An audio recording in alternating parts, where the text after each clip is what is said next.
18 aerospace executives, material engineers, and nuclear physicists are currently missing or dead under highly mysterious circumstances. Mainstream media calls it a coincidence. Washington calls it a national security crisis. Before I remote view and blind target the man sitting at the absolute center of this web, I need you to watch first some raw, unfiltered media briefings from Nancy Grace, who's been covering this story and detailing the multimedia agency federal response, the timelines of a few that have vanished. Pay close attention to the evidence, and I'm going to back to remote view the footprint and what I see happened to Air Force Major General William Neil McCasland. This is going to be an 18-part series where I go into one at a time who's missing. You're going to notice that the FBI are stating there's 11 missing or dead scientists. Nancy Grace is reporting 17. Other independent media forums are insisting that it's 18. So that's why there's a discrepancy in the numbers. And it's because, from what I understand, that the officials are probing and sticking to 11 because they're tracking the individuals with the active modern day US government national security clearances who worked inside defense or nuclear labs, which can then be verified. So this is why there's a discrepancy in the numbers. I also want to add to McCasland because there's been reports that he had possibly some dementia. And I have to say that his wife has come out and said that that is absolutely not true, that he did not suffer from dementia. And those have been, I don't know, sort of narratives that have kind of escaped. So again, the media initially claimed that the general was suffering from cognitive decline because New Mexico issued a silver alert. But his wife, Susan, completely shuts that down in People magazine's investigative coverage, confirming he did not have dementia. He was fit enough for a 60-mile bike ride a week. And the Bernalillo County Sheriff's Office also walked this back and reported by the Cincinnati Enquirer's investigative tracking, stating that the alert was just a procedural precaution. He didn't wander off confused. He left his tracking devices behind intentionally. His mind was incredibly sharp, meaning his departure was highly calculated, and the physical's timeline stops there. So let's watch those clips now before I get into my remote viewing. Are mounting after 11 American nuclear and space-linked scientists have either disappeared or died, all under mysterious circumstances, all within the last 4 years. Now, both the FBI and the House Oversight Committee are investigating this string of mysteries, including the disappearance of a former U.S. official who oversaw some of the military's most classified research programs. Here with reactions. She is the host of Crime Stories. Our friend Nancy Grace is back. 1, an isolated incident. 2, a coincidence. 3 or more, a pattern. We have 11. Okay, you've been studying all of these people.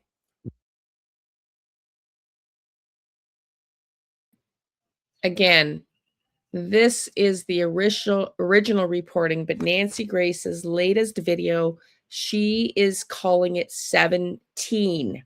Okay, I just wanted to remind you of that. Let's keep watching.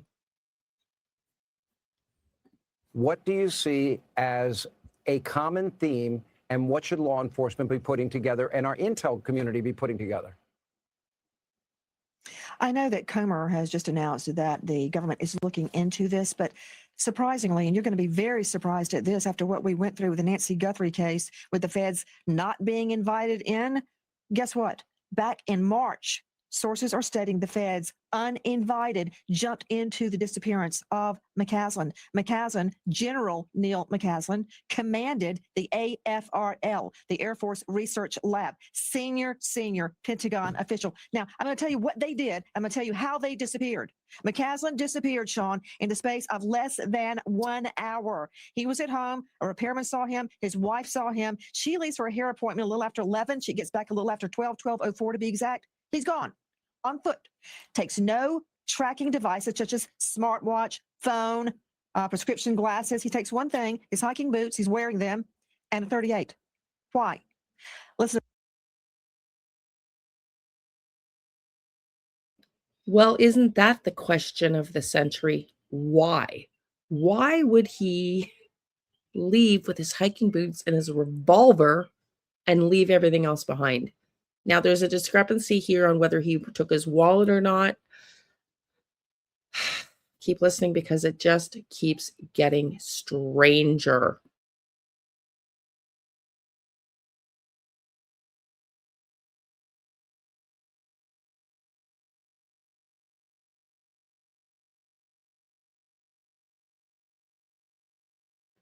Listen to this.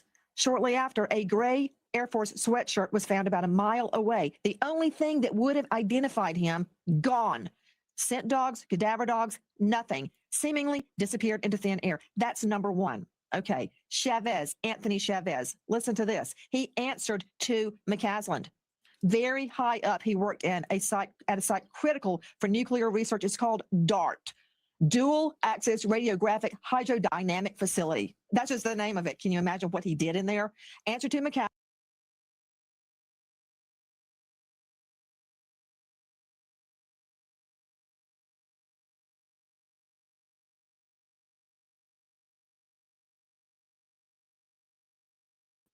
Shoot, I'm sorry, I was muted. I just want to remind everybody that Congress and President Trump are releasing UFO files now.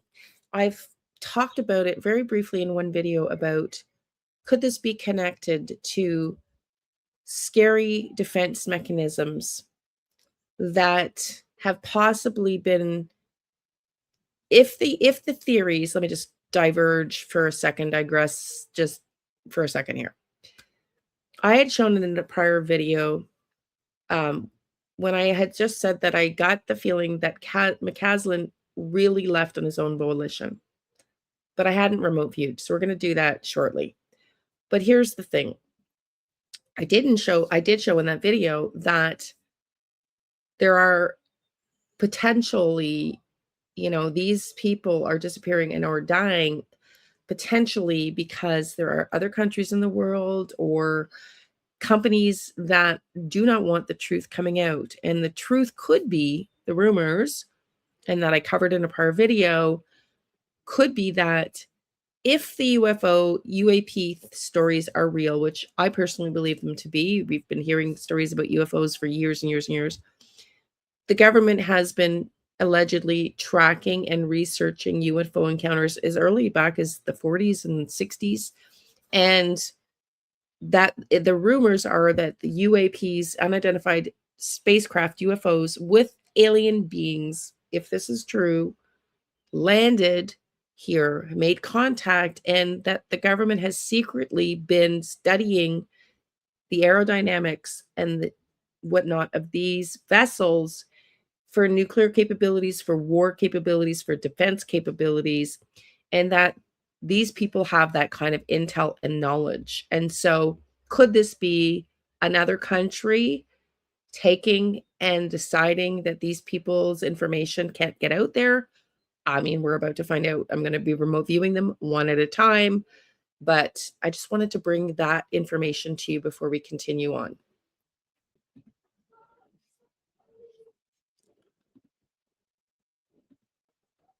Okay, let's go back and listen to a few of the others that have disappeared. I'm not going to remote view them today, but I want to listen to what Nancy Grace has to say about them.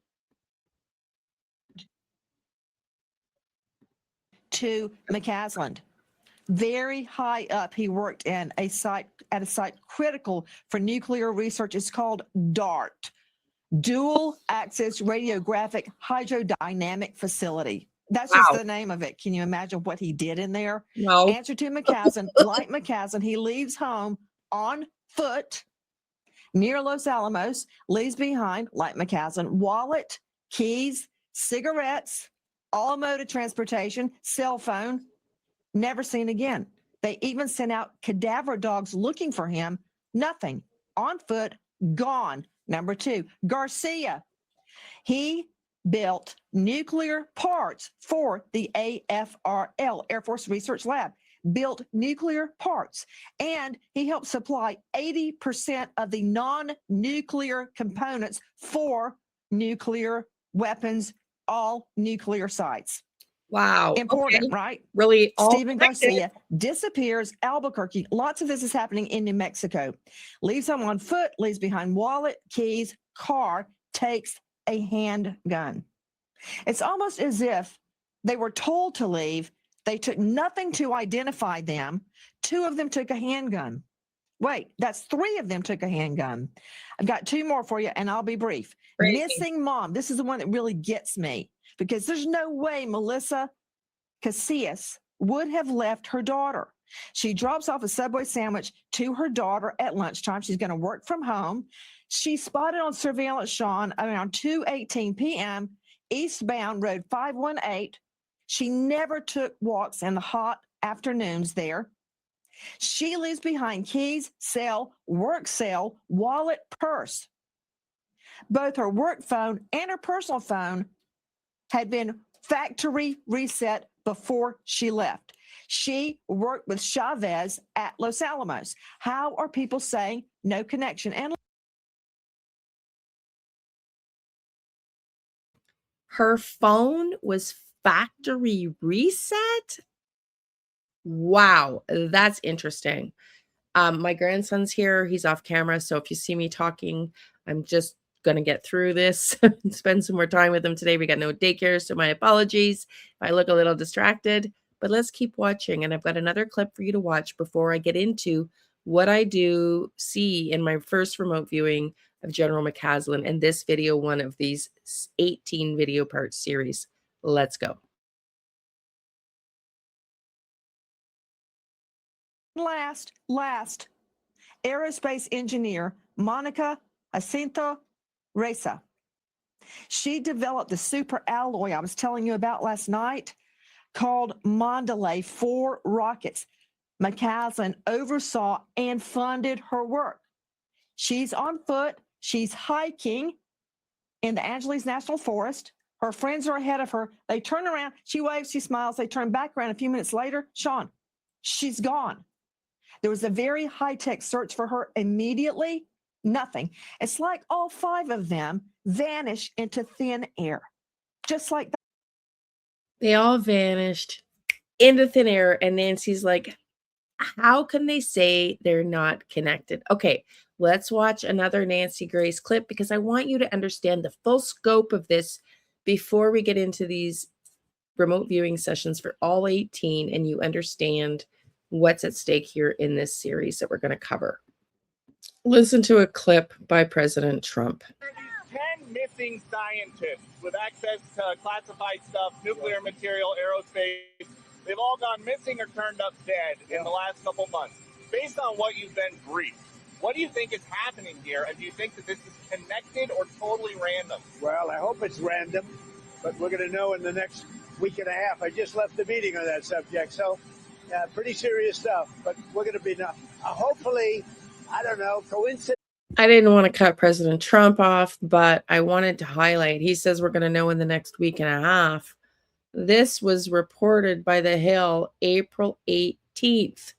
Today, when I'm recording this, we are Tuesday, May 26th, April 18th. That means that they have not answered in the next week and a half, as President Trump suspected they would, as to what the dang is going on. Okay, let's watch one more clip, and then I'm going to get into my remote viewing. Good evening. I'm Nancy Grace. This is Crime Stories. I want to thank you for being with us.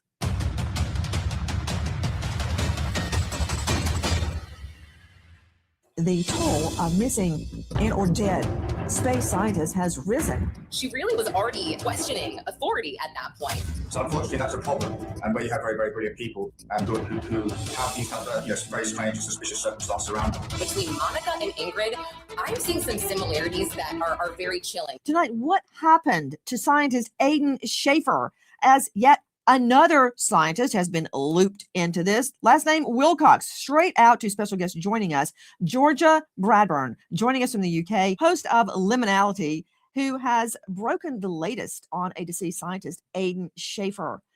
You can find her on YouTube, Enter Liminality. Georgia, thank you for being with us. Aidan Schafer, what did he study? So Aidan was looking into alternative propulsion. He was involved in spaceports in college. He was studying multiple aspects of ways to get humans into space. And he is believed to have been working on anti-gravity towards the end of his life, unfortunately. But what he was doing towards the end, unfortunately, we do not know. It's unclear what it was he was working on. You know, I'm just curious, when you say propulsion, Georgia, are you referring to jet propulsion? I believe it was field effect propulsion that Aidan was looking into. He wanted to find any sort of alternative that would get humans into space. He was aiming to do that by some sort of clean energy alternative. From what I can gather, he was very much involved in an alternative to jet engines. He wanted us to get there. And he was involved in space elevators as well. He was doing that for 5 years. So his research and development was all geared towards humans in space and looking for alternative ways to get us there. Aidan Schafer, born, raised New Mexico popping up again, fascinated with science, space, technology in a field known as field effect propulsion. Field effect propulsion. Straight out to Chris Swecker, special guest joining us tonight, former assistant FBI director in the Criminal Investigation Unit. Chris Swecker, thank you for being with us. What is field effect propulsion? Well, I focus on the word propulsion. When you talk about jet propulsion or any kind of propulsion, you're talking about moving heavy objects long distances through space. So it's a dual use technology. You can use it for, say, space exploration, launching satellites, or you can use it for missiles. And it's deliver a weapon of mass destruction a long distance from one site to another. So that's what makes it interesting to our adversaries. More than interesting, I would say. They would love to get their hands on that technology, given the conflicts in the world today. My understanding, and of course, Chris Swecker, I'm just a trial lawyer, field effect propulsion is an incredibly advanced aerospace spacecraft propulsion. It's a concept, as you said, that thrusts the object, that would be an aircraft, through interactions with electromagnetic or space fields, rather than expelling a chemical propellant such as rocket fuel. So that's my understanding of field effect propulsion. And in a lay term, this is the way I understand it as just a simple trial lawyer, field effect propulsion, instead of using any fuel, you heard Georgia Bradburn say he was looking for a clean energy, it uses what is around it somehow and turns that into a source of propulsion, field effect propulsion. And I had lumped it all together in jet propulsion. This uses electromagnetic power. And it's truly beyond anything I've ever imagined. To Georgia Bradburn, I don't understand how another space scientist, a U.S. space scientist, working on something beyond anything I've ever even imagined, Georgia, dies while being in custody for interrogation to be questioned.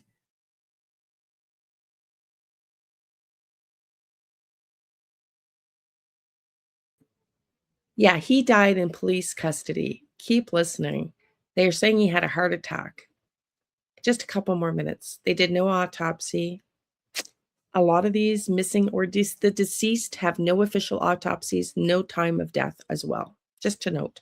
A couple more minutes of this, and then I'm going to get into my remote viewing of the General McCasland. On an offense. He just has a heart attack and dies while in law enforcement custody? Well, that is what we're being told so far.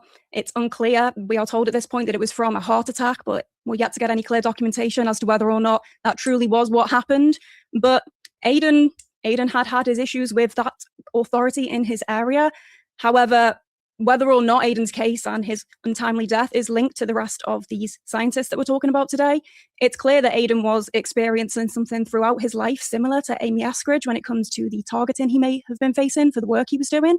And so it's not as clear-cut as anybody would hope it to be, but ultimately he did die in the hands of the authorities, we believe, at this point. I'm curious, Georgia Bradburn, you just brought up Amy Eskridge, and joining us tonight is one of her very dear friends, Frank Milburn.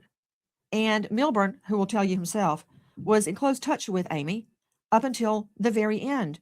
You, Georgia, referred to Amy having been harassed and hounded because of her work, and she was actually afraid.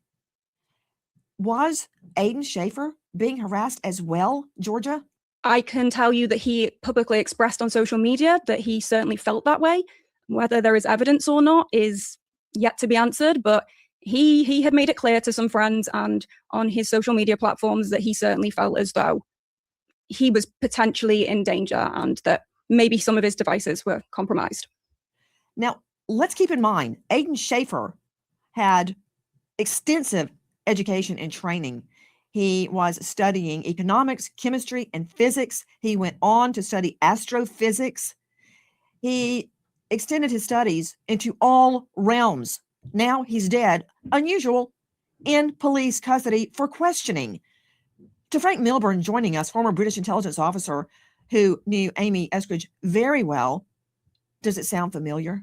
Yeah, it also sounds kind of a bit more than coincidental, maybe, although I'm speculating here. But Aiden was directly involved with an organization and individuals who were directly accused by Amy Eskridge of corporate espionage.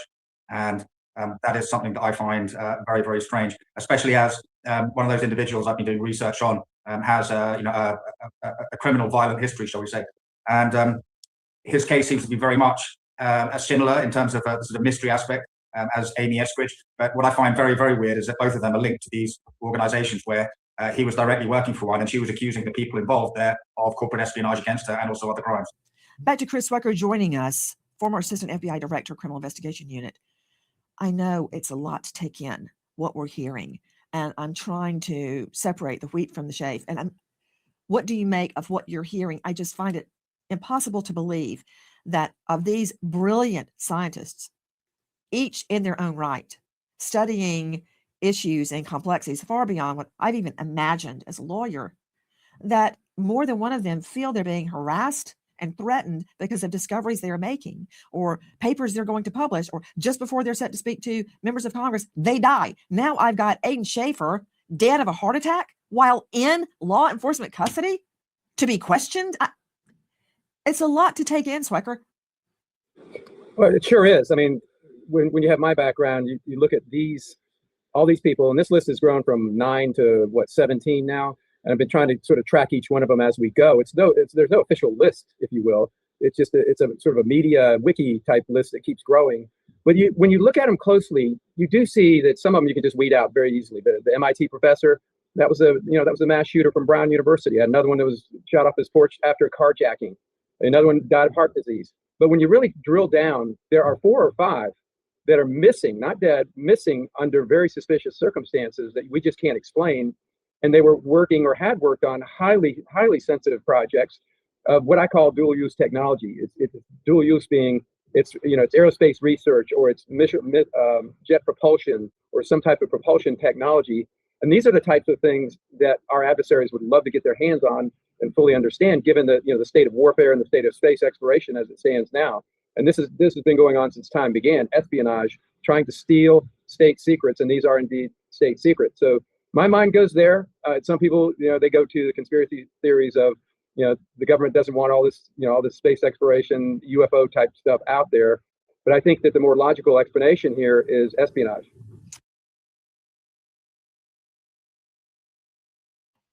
Espionage. Okay, before I get into my remote viewing, I'm going to show you one brief 30-second clip just to remind you about Neil McCasland, General Neil McCasland. I'll let you off camera, honey. Sorry. And then that'll be the video for today, the first video. But watch this clip first from his wife. Husband is missing. Tonight, new audio from the wife of a retired Air Force general gone missing in New Mexico. I have some indication that he must have planned not to be found. That's William McCasland's wife, Susan, during the call to authorities on February 27th, the day her husband disappeared. The call was first obtained by Law and Crime and later verified to NBC News by the Sheriff's Department. He left his phone, he changed his clothes into I don't know what. I think he's on foot. McCasland's disappearance generated a lot of speculation due to his past career as a high-ranking military general. McCasland was retired, but at one point worked inside an Air Force base in Ohio, long rumored to house extraterrestrial debris, despite repeated Air Force denials. Following his disappearance, authorities confirmed only a few items were missing, including a .38 caliber revolver, adding McCasland had stated he was experiencing mental fog. His wife telling this to the dispatcher. Other than saying if his brain and body keep deteriorating, he didn't want to live like that. But it seemed to me that was just a, man, I hate how this is going kind of thing. Camila Bernal, NBC News. Okay, I'm going to go in remote view now and come back and tell you what I see on General McCasland's disappearance as video 1 of our 18-part series.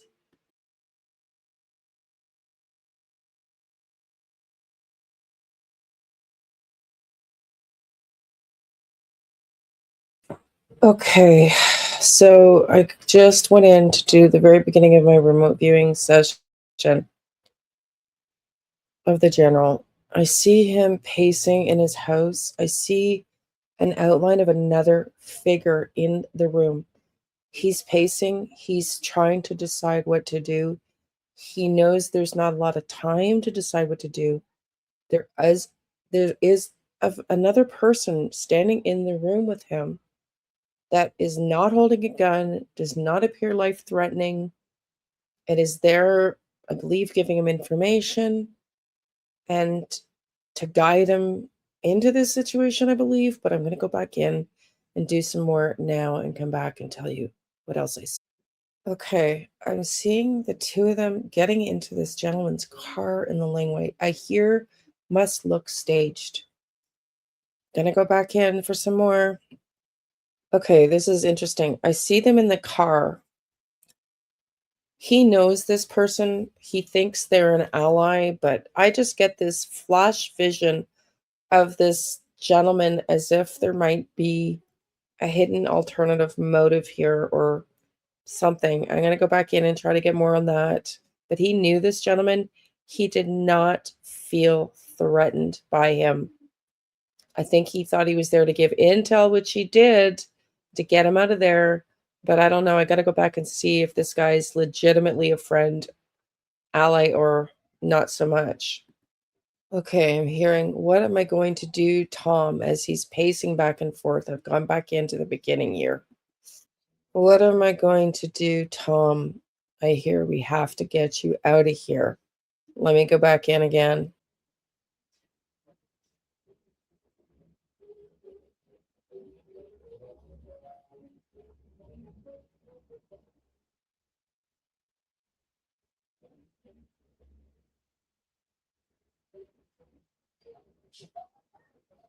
What about my wife, he says. And this Tom guy says, well, I guess she's going to be surprised, isn't she? Okay, I got to see who this Tom guy is, if he's an ally, a friend, and what the plan is. If I could get more, I'm going to go back in. This Tom guy, I think, set him up. He takes him to this trail, and all of a sudden I see McCasland, I've got goosebumps, looking around, and he can't see Tom anywhere. And then someone comes up to him at gunpoint. So I don't know if McCasland knows that Tom set him up, but I really think this Tom guy took him there under the pretense he was a friend, but somebody else was waiting for him. That's what I see. There is a traitor among them, because I see McCasland being taken at gunpoint. I think he's led to believe that he was being taken out of there before he was snatched, only to be led to a place where he was snatched by this Tom guy. Very, very interesting. Okay, everybody, tell me what you think. And by the way, I wanted to say thank you. I meant to do that at the very beginning of this video for the 2 donations. I had said in my last video, if I could raise about $1,500, I was going to go drive to look and search for Jack and Lily. So far, we have $140. I want to just say a shout out to the 2 people that sent me money to my PayPal account. to donate for the cause. If I can get $1,500, Ingrid and Jewel, you know who you are. I'm not going to give your last names. Thank you so much. If I can get to $1,500, we're at 140. That'll help me pay. Otherwise, I can't afford to go and search for Jack and Lily out in Nova Scotia. I'll drive there one day, stay 3, drive back one day for fuel, hotel, food. That's what it's going to cost me. Thank you to you two beautiful people for your donations. Tell me what you think of this video. Stay tuned for the next one coming up in this series. Love and light, everybody. Have a great day.